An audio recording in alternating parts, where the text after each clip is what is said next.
Sergei Prokofiev, The Collector's Edition, Warner Classics, 36 CDs. To revisit Sergei Prokofiev 70 years after his death is to confront not only one of the most multifaceted voices of 20th century music, but also a man caught between the cross-currents of politics, exile, and artistic identity. Warner's Collector's Edition, a monumental 36-disc box set, is the first large-scale anthology to attempt a transversal overview of Prokofiev's complete output.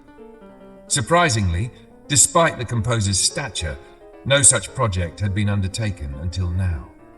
The circumstances of Prokofiev's death in March 1953 were almost grotesquely symbolic. On the very same day Joseph Stalin died, consigning Prokofiev's passing to obscurity in both press coverage and public mourning. In the decades that followed, his reputation in the West was clouded by suspicion, branded by some as an artistic collaborator of the Soviet regime, especially when compared to Shostakovich, the resistant. Yet posterity has been kinder. Today, Prokofiev is recognized as both innovator and traditionalist, a composer whose work oscillates between acerbic modernism and lyrical classicism, whose brilliance lies precisely in this duality. Scope and content. Warner's box spans the full range of Prokofiev's musical output: symphonies, concertos, ballets, chamber music, film scores, choral works, and piano music, alongside historic recordings of the composer as pianist. The set draws from a broad roster of legendary performers: Martha Argerich, Sviatoslav Richter, David Oistrakh, Mstislav Rostropovich, Itzhak Perlman, Andrei Previn, Sir Simon Rattle, Kent Nagano, Herbert von Karajan, and many others.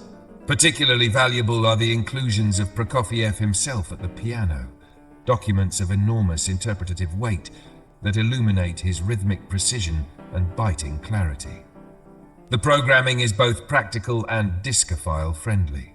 Warner does not hesitate to double-key works, offering violin concertos from both Perlman and Oistrakh and providing multiple language versions of Peter and the Wolf, French with Claude Pieplou, German with Romy Schneider and Karajan, English with Peter Ustinov, among others. Archival treasures such as Alain Lombard's Cinderella excerpts or Janos Starker's cello concerto recording resurface here. The result is a tapestry of interpretations that balance historic perspective with modern performance practice. Strengths and omissions. For a box of this ambition, the main absence is obvious: the operas. War and Peace in Rostropovich's version and The Love for Three Oranges, Kent Nagano's Lyon account, are included, but major stage works like The Gambler, The Fiery Angel, Betrothal in a Monastery, and above all, Semyon Kotko are missing. The latter, an opera rooted in the German occupation of Ukraine during 1918, is historically and musically significant, but its absence here is partly due to the dominance of Valery Gergiev's Phillips recordings. Collectors who want Prokofiev's lyric theatre must therefore supplement Warner's set. Still, the richness elsewhere compensates. Ballet lovers will find Romeo and Juliet and Cinderella in full. Symphonic enthusiasts encounter all 7 symphonies, with Rostropovich leading most, Previn the 1st and 7th. The piano sonatas are shared between Michel Berov, Nikolai Lugansky, Nicholas Angelich, Vladimir Ovchinnikov and others, offering a panorama of styles. Chamber music is elegantly represented by Quartetto Italiano and the Borodin Quartet, while wind and string soloists Emmanuel Pahod, Vadim Rapin, Stephen Isserlis highlight Prokofiev's deft handling of instrumental color. Prokofiev, the Bifront composer. The set also underscores what Sviatoslav Richter once described as Prokofiev's two faces: the obstinate modernist versus the inheritor of classical tradition. Early works like the Scythian Suite, 1914, push barbarity to its limits, seemingly outdoing Stravinsky's Rite of Spring, while the First Symphony, 1916-17, revives Haydn with neoclassical elegance. The piano sonatas, in particular, embody this duality.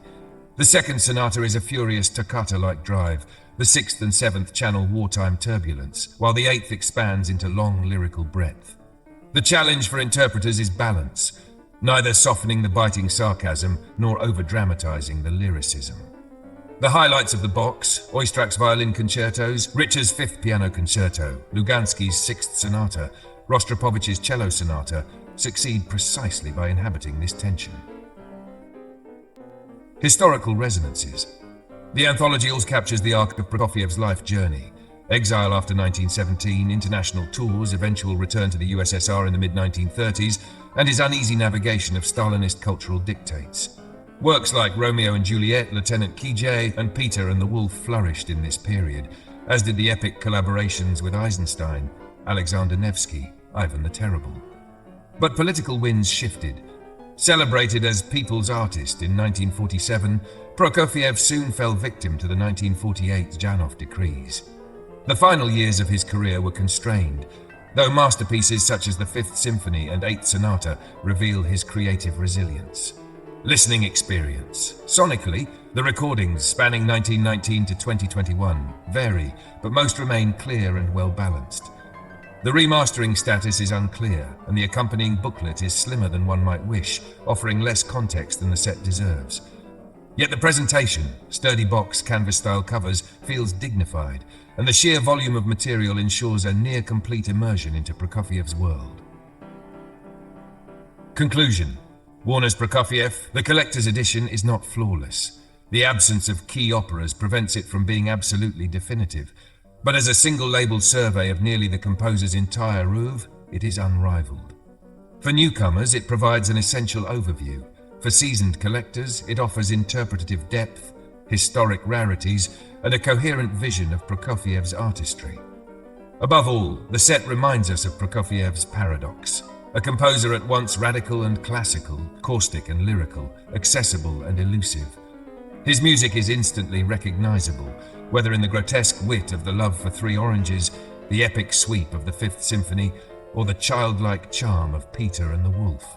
To listen across these 36 discs is to encounter a voice that, 70 years after his death, still speaks with freshness, provocation, and humanity.